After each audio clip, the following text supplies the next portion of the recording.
السلام عليكم، مرحبا بكم معايا فيديو جديد في قناة حلويات اسماء. فيديو ديال اليوم نحضروا بطبوط صغير معمر بحشوه لذيذه بزاف. الا جربتوها اكيد غتنال الاعجاب ديالكم. وندوزو دابا باش نشوفوا المقادير وطريقه التحضير. بالنسبه لمقادير العجين غناخذ واحد البول اللي غادي نوضع فيه زلافه كبيره تاع الفرص الخاص بالحلويات. غادي نضيف كذلك زلافه مع مرشه الفينو، نص زلافه تقريبا،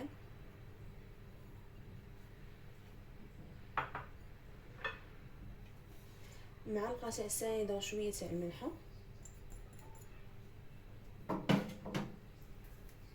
غادي نخلطوا النواشف مع بعضياتهم هكا مزيان.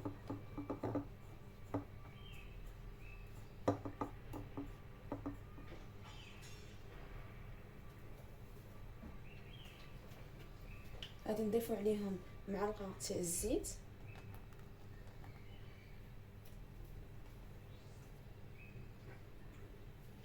غادي نضيف كذلك معلقه تاع خميره تاع الخبز،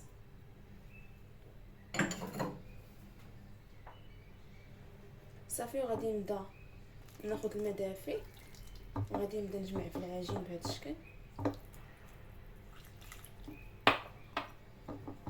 وانا كنضيف الماء، انا كنجمع في العجين حتى تجمع ليا.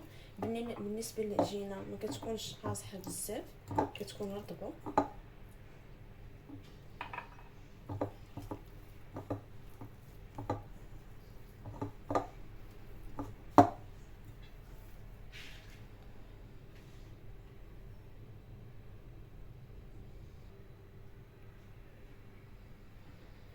من بعد ما غير جمعت العجين كيف ما كتشوفوا معايا، غادي ناخذها وغادي نوضعها على سطح العمل وغادي ندلكها واحد دقيقه حتى 2 دقائق بهذا الشكل.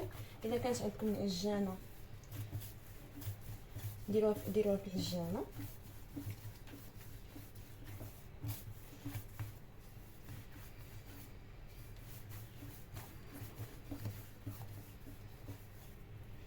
صافي. بالنسبه للعجينه راه كتكون رطبه كيف ما كتشوفوا معايا، ما كتكونش قاصحه بزاف.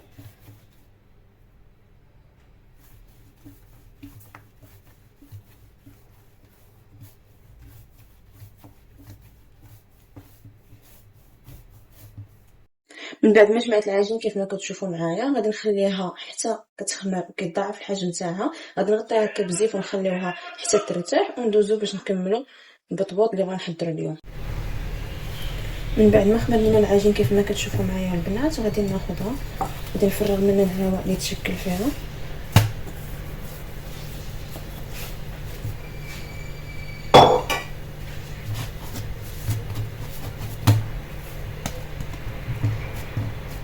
غادي نقسمها على جوج باش تجيني ساهله حتى في الخدمه تاعها.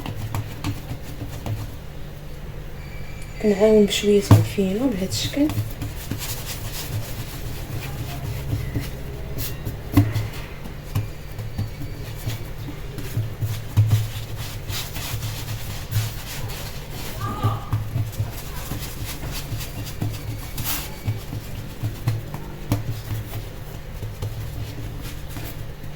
غادي نخليهم يرتاحوا واحد المده ديال 5 دقائق باش يجيونا ساهلين في الخدمه تاعهم. صافي. ونكملوا باقي التحضيرات. غادي ناخذوا اول كره، نديروا نص سطح العمل بشويه تاع الفينو وغادي نبداو نطلقوا في العجينه بهذا الشكل.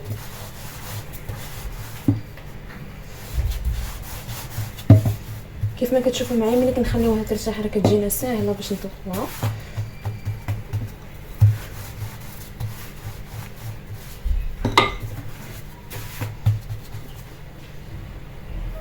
صافي. كنبقى مساعده الفينو، انا كنطلق في العجينه حتى نرققها. من بعد ما قطعتها ولا السمك تاعها رقيق على هذا الشكل، ما كنخليوهاش غليظه بزاف في نفس الوقت ما كنرقوهاش بزاف. غادي ناخذ قطعه بالشكل دائري،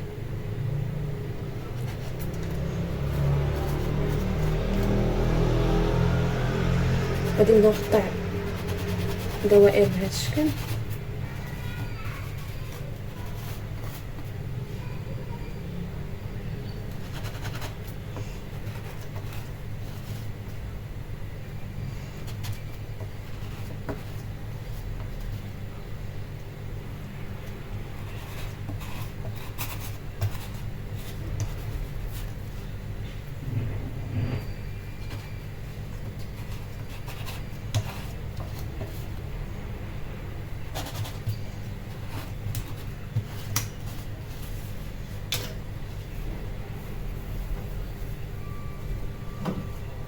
صافي غادي ناخذ بلاطو اللي وضعت فيه الزيف اللي غادي نخليوهم فيه يخمروا. غادي نوضع فيه البطبوط تاعنا،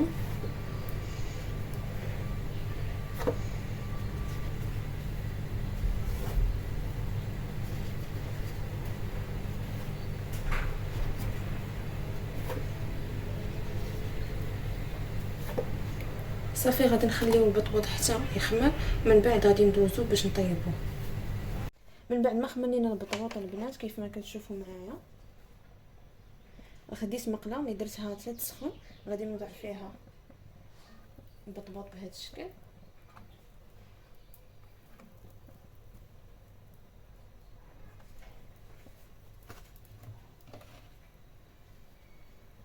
صافي وغادي نخليوه يطيب.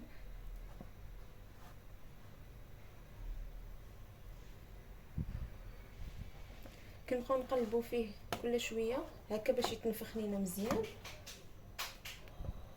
صافي كنبقاو كل شويه نقلبوا فيه، هذا هو السر باش كيتنفخ لينا في المقله.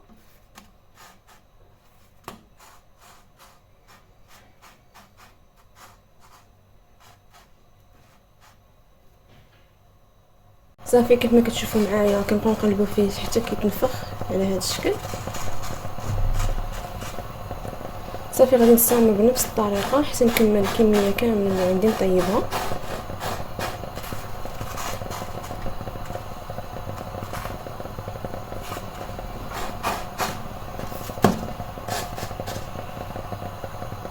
بعد ما كملت الطياب ديال البطبوط كامل كما كتشوفوا معايا البنات راه كيجي خاوي من الوسط على هذا الشكل كيف ما كتشوفوا معايا. غادي ناخذ دابا ندوز نوجدوا الحشوه. غادي نحتاج فيها اول حاجه البيض اللي سلقته ونقيته،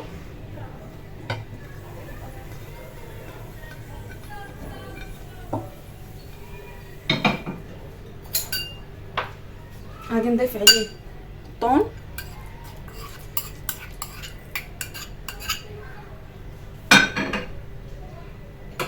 غادي نضيف كذلك كاشير، اللي بغى يستعمل ولا ما بغاش يستغنى عليه ماشي مشكل. غنضيف كذلك البنات شويه تاع الذره،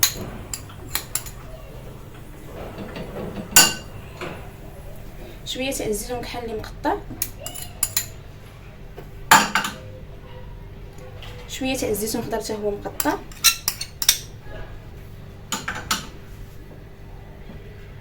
شويه تاع الملحه،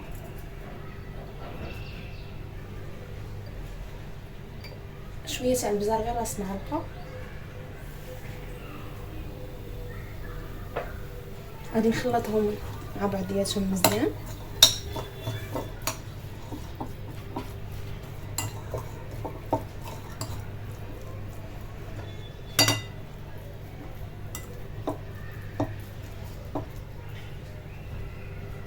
من بعد غادي نضيف شويه تاع المايونيز،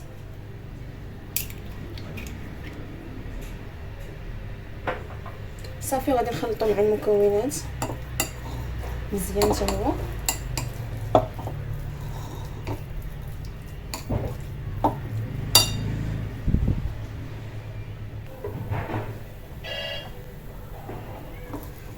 صافي كتكون هذه الحشوه البنات. غادي ناخذوا البطبوط تاعنا وغادي نبداو نعمروا به.